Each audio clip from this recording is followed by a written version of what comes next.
Soyez les bienvenus sur Africa 24 dans ce nouveau numéro de décryptage. Notre invitée est Ghislaine Tessa-Ketcha, ingénieure en génie civil. Elle est la promotrice du groupe Millennium Immobilier qui ambitionne apporter des solutions aux problèmes de l'habitat en Afrique en construisant des maisons écologiques. Pouvez-vous nous présenter votre entreprise et ses particularités ? Donc Millennium Immobilier est une société de promotion immobilière, donc un groupe d'ailleurs de promotion immobilière spécialisé donc dans le développement immobilier et essentiellement de projets immobiliers autour du développement durable. Donc nous réalisons des projets en éco-construction avec des matériaux qui sont adaptés à notre environnement et puis adaptés aux contraintes climatiques d'aujourd'hui. En particulier, donc nous avons travaillé sur des matériaux qui pouvaient permettre de réaliser ces projets en éco-construction en Afrique subsaharienne, et la brique de terre donc est apparue comme l'un des matériaux les plus intéressants en construction, à la fois pour le confort des habitants, mais aussi pour la préservation de l'environnement et la baisse des consommations de manière générale dans le logement final qui est construit. Quelles sont les différentes offres que vous proposez à vos clients ? Donc nous avons lancé un programme qui s'appelle le programme Minka. Donc c'est un programme de maisons individuelles en briques de terre. Nous avons des plans types, quelques plans types de maisons compactes en briques de terre de 2 chambres ou de 3 chambres qui permettent donc aux clients de choisir dès le départ le plan qu'il veut, mais surtout dans un concept de prêt à finir, il peut choisir la maison soit semi-finie et il la termine à son rythme, soit totalement finie et puis nous on la termine pour lui. Mais l'avantage c'est que justement avec la maison en briques de terre, il peut bénéficier de tout le confort thermique que la brique permet, parce que la brique est un matériau qui a de très bonnes caractéristiques thermiques. Elle permet d'emmagasiner la chaleur beaucoup plus longtemps, ce qui fait que quand il fait chaud et qu'on est en pic de chaleur, la chaleur n'est pas transmise immédiatement dans la maison, elle est décalée et ça permet donc quand le soir est venu et que la fraîcheur arrive, de pouvoir donc évacuer cette chaleur en ventilant et d'avoir donc une température constante dans la maison. Donc notre programme permet aux classes, une large classe de population d'avoir accès à un logement, puisque nous commençons nos produits à 9,5 millions, donc la maison semi-finie, et puis on va jusqu'à 35 millions dans ce programme. Et donc dans cette large gamme, tous les clients ont la latitude de choisir ce qui les intéresse et pouvoir donc être logés à des coûts qui sont acceptables. Et puis nous travaillons en partenariat avec des banques pour rendre ça encore plus accessible au plus grand nombre de personnes. Le développement d'une entreprise, notamment une entreprise de taille moyenne, peut se faire graduellement ou par palier. Comme vous avez remarqué, la société s'appelle Millennium, Millennium Immobilier. Donc Millennium, c'est en référence aux anciens objectifs du millénaire, aux OMD. Donc moi, je voulais faire quelque chose qui avait un lien avec ces objectifs du millénaire, et donc j'ai appelé Millennium Immobilier avec l'idée que le logement n'était pas seulement de faire un toit au-dessus de la tête des gens, mais être dans un environnement décent permettait aux gens donc de résoudre d'autres problèmes. C'est-à-dire que si vous habitez dans un environnement décent, vous pouvez améliorer votre santé, vous pouvez améliorer l'éducation, vous pouvez réduire la pauvreté. Donc l'idée, c'était pas seulement de construire des maisons, mais de créer des cadres de vie qui permettaient de résoudre en partie les objectifs du millénaire pour le développement.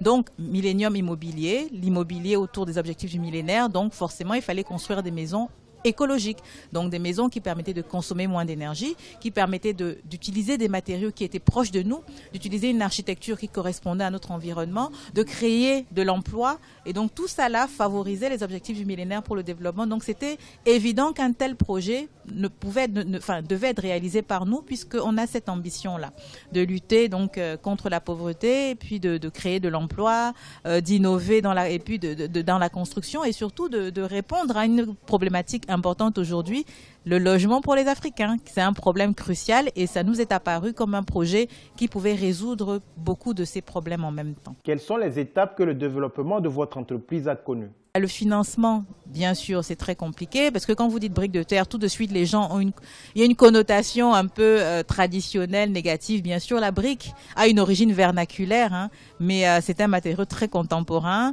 Il est très versatile, c'est-à-dire qu'on peut faire tout type d'architecture avec la brique de terre. On n'est pas cantonné aux maisons que les gens imaginent. Et c'est pour ça que d'ailleurs, nous, on a travaillé sur des modèles très contemporains. On est sorti des modèles classiques. On a bien sûr des modèles classiques, mais on a créé des modèles beaucoup plus modernes pour justement attirer tout type de clientèle, même des jeunes. L'essentiel étant d'utiliser ce matériau et de profiter des bienfaits thermiques de la brique de terre. Donc pour les financements, c'est compliqué. Donc c'est le client bien sûr qui doit être financé. Et pour ça, on a donc travaillé, vous avez vu, sur des modèles très petits qui pouvaient être avec des coûts abordables. On a travaillé avec des partenaires pour pouvoir financer nos acquéreurs.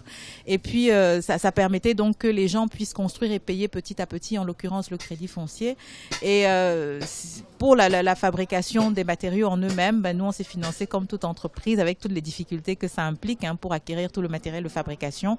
Et puis bon, petit à petit, on arrive à convaincre les gens. On a fait une maison type qui commence à convaincre, et puis les gens se disent oui, finalement ça peut être intéressant, et on a des modèles qui passent, donc on ressent un engouement et j'espère que ça va aller de l'avant. Quels sont vos modèles de construction ainsi que leur coût de production? 2 chambres, 2 salles de bain, 3 chambres, 2 salles de bain. On a même un modèle de 1 chambre. C'est ce qui nous permet donc de baisser le prix. On a standardisé un peu. C'est vrai que les modèles, on a 5 modèles, mais on a standardisé certains éléments. C'est ce qui nous a permis de réduire le coût de construction. C'est-à-dire que même si on a 5 modèles, on a le même type de fenêtre, on a le même type d'ouverture, on a beaucoup de choses en commun qui fait qu'on peut fabriquer ces choses-là en série et réduire le coût de la maison, même si on ne construit qu'une maison. Donc on bénéficie des avantages d'un programme étendu, pourtant on le fait avec une seule maison. Et l'avantage pour le client, c'est que il a peut-être une maison qui est le même modèle que tout le monde, mais comme il a le choix des finitions, ça lui permet d'avoir une maison différente de son voisin, même en ayant acheté la même. Et puis, la standardisation permet aussi aux gens de travailler un peu en autoconstruction. C'est-à-dire que si vous achetez semi-fini, on vous aide beaucoup pour la finition. Ça a l'avantage de baisser le coût de construction puisque vous devenez, vous, le constructeur et non pas nous. Et il y a un intermédiaire en moins, donc forcément, ça coûte moins cher. Quels sont vos projets pour accroître la compétitivité de votre entreprise? Je souhaite d'abord que l'éco-construction soit vulgarisée parce que je pense que c'est la solution pour l'Afrique. On parle des déficits, vous avez entendu les déficits de millions de logements à travers l'Afrique. Bien sûr qu'on parle de techniques de construction de masse. Je pense que la brique de terre fait partie de ces techniques de masse, sauf que ce n'est pas une usine, ce sera des Africains qui vont construire eux-mêmes. Donc ça aura l'avantage de créer de l'emploi, ça aura l'avantage d'être facile à mettre en œuvre, d'être facile à fabriquer, d'avoir un confort dans la maison. Donc moi je souhaite que ce soit vulgarisé. C'est la vision du Millennium Immobilier, que la construction durable soit vulgarisée en Afrique. Et puis nous on travaille sur des choses plus grande, pas seulement la maison, parce qu'on ne peut pas réfléchir à l'échelle d'une maison si on veut rendre l'environnement agréable. Nous, on réfléchit à l'échelle de quartier, à l'échelle de ville. Donc, comment créer des nouveaux quartiers, comment créer des villes nouvelles qui utilisent les principes de l'éco-construction pour rendre la vie des Africains plus agréable. Donc, on travaille effectivement en ce moment sur un éco-quartier à Yaoundé. Donc, on est au-delà de la maison, on est à l'échelle du quartier. Donc, favoriser la verdure, favoriser le traitement de l'eau, favoriser des énergies vertes, favoriser le traitement des déchets. Et c'est ça un peu notre vision, c'est de ne pas construire que des maisons, mais véritablement créer ces environnements nouveaux où l'Africain sera à l'aise.